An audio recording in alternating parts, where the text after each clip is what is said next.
Hey everybody, I'm Ben, in case you didn't know, and I'm going to be talking about my experience at a retirement community. It's called Claremont Park. It's part of a Christian living group of communities here in Denver. And the reason that I chose it is because I've already had a lot of experience working with children and people up to around the age of 30 with physical and mental disabilities. So I wanted to pick a different demographic. So I picked the elderly. The reason for this place in particular, I don't really have one, it just happened to be the one that worked out. And my role at the community was a mixture of just spending time with the community members and interviewing them, but then also taking place in activities that they have there. A lot of the activities are all provided by or go through this thing called the Claremont College of Creative Life. And in this book here, it kind of goes over the different things. You've got lifelong learning and self-exploration, the arts, music, technology, science, world of knowledge, so kind of like things outside of America. And besides that, where they can earn credits and a degree, which is really cool, and a lot of the residents partake in that. There's also things that are just kind of available to everybody that aren't a part of Claremont College. So some examples are painting, which you can see here. All these pictures, by the way, I got from the website because I wasn't able to take pictures for privacy rights and things like that. So painting was really cool. There's very well accomplished artists and people who are just learning for the first time. Some other fun things that I did was dance. We all learned some dance moves together. In this same space here that you see, we also did Wii bowling up on the TV. They would pull up some chairs and we would all bowl with each other. That was a lot of fun too. One other cool thing that I didn't get to experience personally, but everybody at the community talked about it, so I have to share it, and it's the fact that the residents of the community put on a play every year. Here's a picture of one of the plays that they have put on. And everyone there talks about how great it was and how fun it was and how fun it was to watch all the other residents perform the play. And yeah, just a really cool thing. I'd never heard of any community doing anything like that, and by far it was the one thing that everybody liked the most. So moving into connections to human development. Yes, we're always developing, right? We talk about this in class. Development is a lifelong process. Well, when we're talking about late adulthood, there's really only a couple of things that come to mind, and that is coping with loss and the idea that you are going to die soon.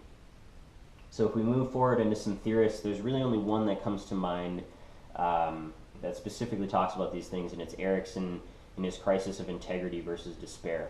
So I saw both of the things in this crisis present at the community. The first of which being an integral part of the community. I saw tons of people there that all have name tags, and they are parts of that community. There are some people who manage the library, some people who manage the stores, others who are just like the face of the community and they just go around and socialize with people. So there's a lot of that.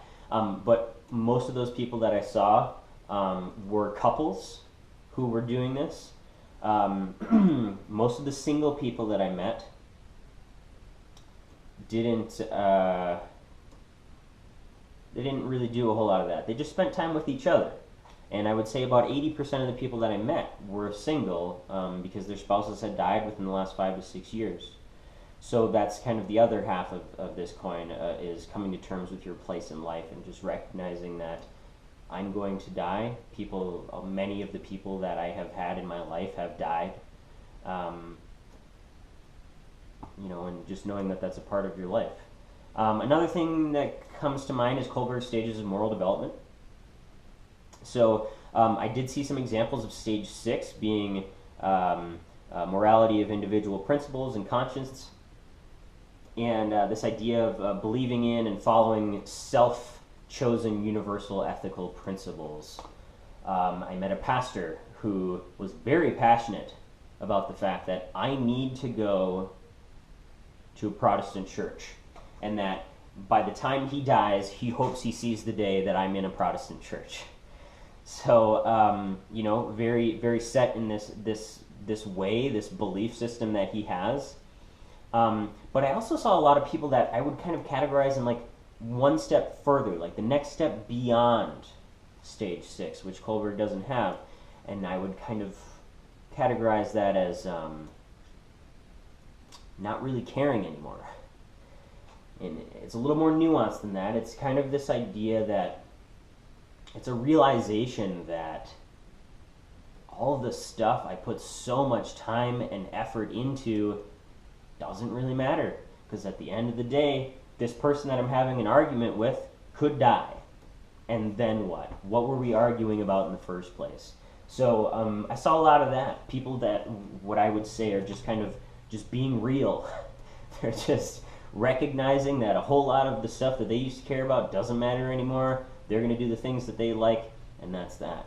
So a little bit different than what Kohlberg kind of described.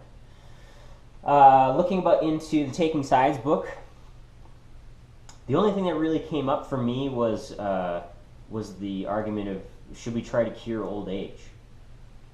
If you asked anybody at the community, they would say no. The vast majority of them are very content in their place in life. They're content in the fact that they have lived a life. They're also content in the fact that their body and brains don't work like they used to. So why would you want to prolong that? They're all many of them are very, although still have that fear of death, rightfully so, are ready for it. So what did I learn? Well, I already described a lot of the things that I learned. Some other things. I learned that change is really hard when you get to a certain age. I spoke with a woman. We were talking for a long time, and she's in memory care. So her brain doesn't work like it used to. And we stopped by this window, and she just sat and looked at the trees for a long time, and she said, "I don't remember the trees changing color like that." And she just sat and stared for a long time, and I could see that she was kind of pondering over something much bigger than the leaves changing. And that concept, like I said, was kind of running through the community. So many people had really difficult times with something that was changing, or something that didn't go exactly as it was supposed to. So that was, besides the things I've already mentioned, that was a big thing that I learned. Change is hard when you get to a certain age. So what am I going to do because of all of this work that I did in this project? Well, because most of my work is focused in elementary school, and I might continue to be an elementary school teacher, I want to have conversations with my students about what it means to be old. There's this huge misconception that especially young people have of, old people don't get it and they're just so far away, it's like being on Mars, whatever.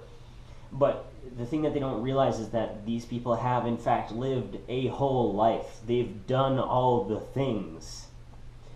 And encouraging them to spend time with, listen to, and engage with people who are much older than them, I think would kind of open them up to a much wider range of perspective and understanding about who people are.